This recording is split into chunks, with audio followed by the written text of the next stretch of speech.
On est le jour 5 de la série de Bible Study et on est toujours dans le livre de Matthieu. C'est parti. Guérison d'un paralytique, chapitre 9. S'étant embarqué, il traversa et vint dans sa ville. Et voici qu'on lui apportait un paralytique, étendu sur un lit. Jésus, voyant leur foi, dit au paralytique, « Aie confiance, mon enfant, tes péchés sont remis. » Et voici que quelques scribes se dirent par devers eux, « Celui-là blasphème. » Et Jésus, connaissant leurs sentiments, dit, « Pourquoi ces mauvais sentiments dans vos cœurs? Quel est donc le plus facile, de dire, tes péchés sont remis, ou de dire, lève-toi et marche? Eh bien, pour que vous sachiez que le Fils de l'homme a le pouvoir sur la terre de remettre les péchés, lève-toi, dit-il alors au paralytique, prends son lit et va-t'en chez toi. Et se levant, il s'en alla chez lui. À cette vue, les foules furent saisies de crainte et glorifièrent Dieu d'avoir donné un tel pouvoir aux hommes. Appel de Matthieu, verset 9. Étant sorti, Jésus vit en passant un homme assis au bureau de la douane appelé Matthieu. Et il lui dit, « Suis-moi. » Et se levant, il le suivit, repas avec des pécheurs. Verset 20. Comme il était à table dans la maison, voici que beaucoup de publicains et de pécheurs vinrent se mettre à table avec Jésus. Et ses disciples, ceux qu'ayant vu, les pharisiens disaient à ses disciples, « Pourquoi votre mère mange-t-il avec les publicains et les pécheurs ?» Mais lui qui avait entendu dit, « Ce ne sont pas les gens bien portants qui ont besoin de médecins, mais les malades. Allez donc apprendre ce que signifie. C'est la miséricorde que je veux et non le sacrifice. En effet, je ne suis pas venu appeler les justes, mais les pécheurs. » Discussion sur le jeûne. Verset 14. Alors les disciples de Jean s'approchent de lui en disant, « Pourquoi nous et les pharisiens jeûnons-nous, et tes disciples ne jeûnent-ils pas ?»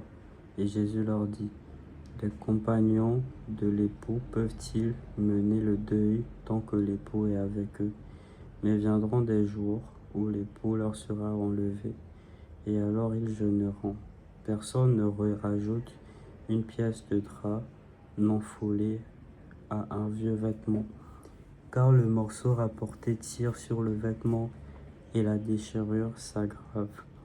On ne met pas non plus du vin nouveau dans des outres vieilles, autrement les outres éclatent, le vin se répand et les outres sont perdues. Mais on met du vin nouveau dans des outres neuves, et l'un et l'autre se conservent. » Guérison d'une hémorroïde et résurrection de la fille d'un chef. Verset 18. Tandis qu'il leur parlait, voici qu'un chef s'approche et il se prosternait devant lui en disant, « Ma fille est morte à l'instant, mais viens lui imposer ta main et elle vivra. » Et se levant, Jésus le suivait ainsi que ses disciples. Or, voici qu'une femme hémorroïde depuis 12 années s'approcha par derrière et toucha la frange de son manteau, car elle se disait en elle-même, « Si seulement je touche son manteau, je serai sauvée. » Jésus se retournant la vit et lui dit, « Aie confiance, ma fille, ta foi t'a sauvée. » Et de ce moment, la femme fut sauvée. Arrivé à la maison du chef, et voyant les joueurs de flûte et la foule en tumulte, Jésus dit, « Retirez-vous, car elle n'est pas morte, la fillette, mais elle dort. » Et il se moquait de lui.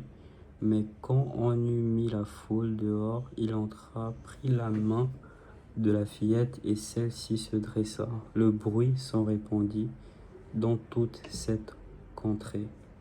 Guérison de 2 aveugles. Verset 27.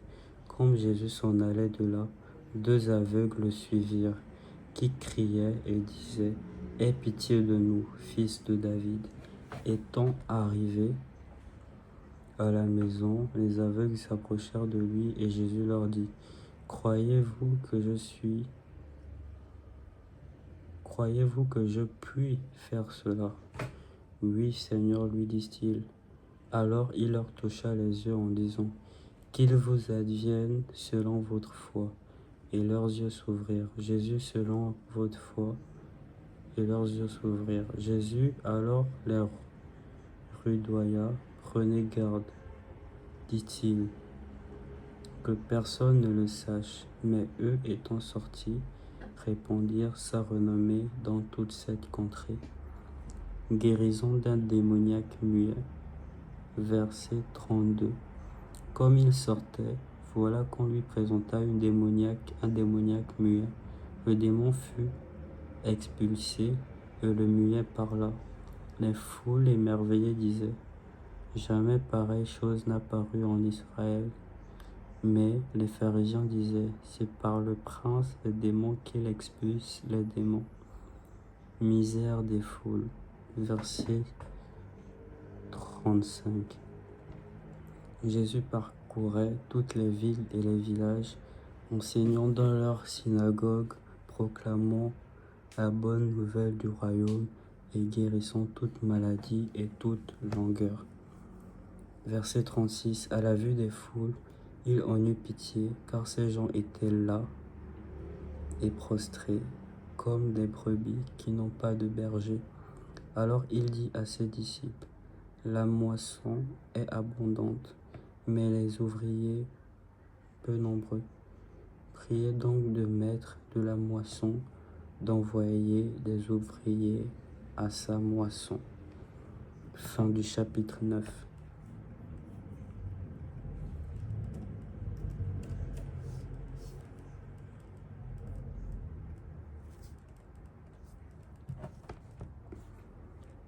Discours missionnaire. Mission des 12. Chapitre 10.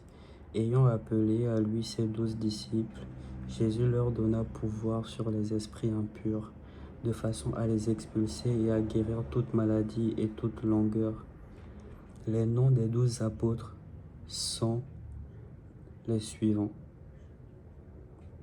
Le premier, Simon, appelé Pierre, et André, son frère, puis Jacques, le fils de Zébédée, et Jean, son frère, Philippe et Barthélemy, Thomas et Matthieu, le publicain, Jacques, le fils d'Alphée et Thaddée, Simon le zélé et Judas l'Iscariote, celui-là même qui l'a livré. Ces 12, Jésus les envoya en mission avec les prescriptions suivantes. Ne prenez pas le chemin des païens et n'entrez pas dans une ville de Samaritains. Allez plutôt vers les brebis perdues de la moisson d'Israël. Chemin faisant proclamer que le royaume des cieux est tout proche. Guérissez les malades, ressuscitez les morts, purifiez les lépreux, expulsez les démons. Vous avez reçu gratuitement, donnez gratuitement. Ne vous procurez ni or, ni argent, ni même monnaie pour vos ceintures, ni besace pour la route, ni 2 uniques, ni sandales, ni bâtons, car l'ouvrier mérite sa nourriture. En quelque ville ou village que vous entriez, faites-vous indiquer quelqu'un d'honorable et demeurez-y jusqu'à ce que vous partiez. En entrant dans la maison, saluez-la. Si cette maison en est digne, que votre paix vienne sur elle, si elle ne l'est pas, que votre paix vous soit retournée, et si quelqu'un ne vous accueille pas et n'écoute pas vos paroles, sortez de cette maison ou de cette ville et secouez la poussière de vos pieds. En vérité, je vous le dis, Au jour du jugement, il y aura moins de rigueur pour le pays de Sodome et Gomorrhe que pour cette ville-là. Voici, intéressant, en vérité, je vous le dis, au jour du jugement, il y aura moins de rigueur pour le pays de Sodome et Gomorrhe que pour cette ville-là. Il y aura moins de rigueur pour le pays de Sodome et de Gomorrhe que pour cette ville-là. Voici que je vous envoie comme des brebis au milieu des loups. Montrez-vous donc prudents comme des serpents et candides comme les colombes. Les missionnaires seront persécutés. Verset 17. Méfiez-vous des hommes, ils vous livreront au Sanhédrin et vous flagelleront dans leur synagogue. Vous serez traduits devant des gouverneurs et des rois à cause de moi, pour rendre témoignage en face d'eux et des païens. Mais lorsqu'on vous livrera, ne cherchez pas avec inquiétude comment parler ou que dire. Ce que vous aurez à dire vous sera donné sur le moment, car ce n'est pas vous qui parlerez, mais l'Esprit de votre Père qui parlera en vous. Le frère livrera son frère à la mort, et le père son enfant. Les enfants se dresseront contre leurs parents et les feront mourir, et vous serez haïs de tout à cause de mon nom. Mais celui qui aura tenu bon jusqu'au bout, celui-là sera sauvé. Si l'on vous pourchasse dans telle ville, fuyez dans telle autre. Et si l'on vous pourchasse dans celle-là, fuyez dans une troisième. En vérité, je vous le dis, vous n'achèverez pas le tour des villes d'Israël avant que ne vienne le Fils de l'homme. Le disciple n'est pas au-dessus du maître, ni le serviteur au-dessus de son patron. Il suffit pour le disciple qu'il devienne comme son maître et le serviteur comme son patron. Du moment qu'ils ont traité de Belzéboul, le maître de maison, que ne diront-ils pas de sa maisonnée? Parlez ouvertement et sans crainte. Verset 26. N'allez donc pas les craindre, rien en effet n'est voilé qui ne sera révélé, rien de caché qui ne sera connu. Ce que je vous dis dans les ténèbres, dites-le au grand jour, et ce que vous entendez dans le creux de l'oreille, proclamez-le sur les toits. Ne craignez rien de ceux qui tuent le corps, mais ne peuvent tuer l'âme. Craignez plutôt celui qui peut perdre dans la géhenne à la fois l'âme et le corps. Ne vendons pas de paresseux, ne vendons pas deux passereaux pour un as, et pas un d'entre eux ne tombera au sol à l'insu de votre Père. Et vous donc, vos cheveux même sont tous comptés. Soyez donc sans crainte, vous valez mieux, vous, qu'une multitude de passereaux.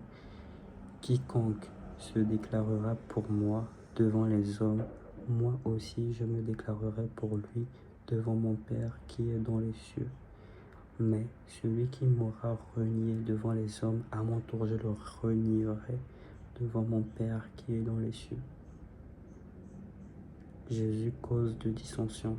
N'allez pas croire que je sois venu apporter la paix sur la terre. Je ne suis pas venu apporter la paix, mais le glaive, car je suis venu opposer l'homme à son père, la fille à sa mère, et la bru à sa belle-mère. On aura pour ennemis les gens de sa famille. Se renoncer pour suivre Jésus. Verset 37. Qui aime son père ou sa mère plus que moi n'est pas digne de moi. Qui aime son fils ou sa fille plus que moi n'est pas digne de moi. Qui ne prend pas sa croix et ne suit pas derrière moi n'est pas digne de moi. Qui aura trouvé sa vie la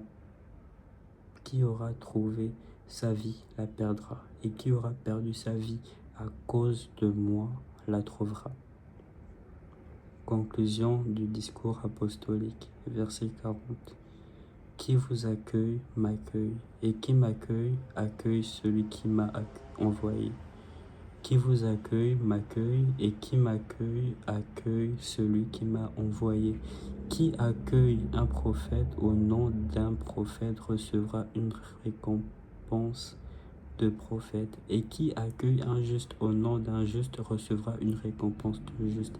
Quiconque donnera à boire à l'un de ces petits rien qu'un verre d'eau fraîche au nom d'un disciple, en vérité, je vous le dis, il ne perdra pas sa récompense. Fin du chapitre 10.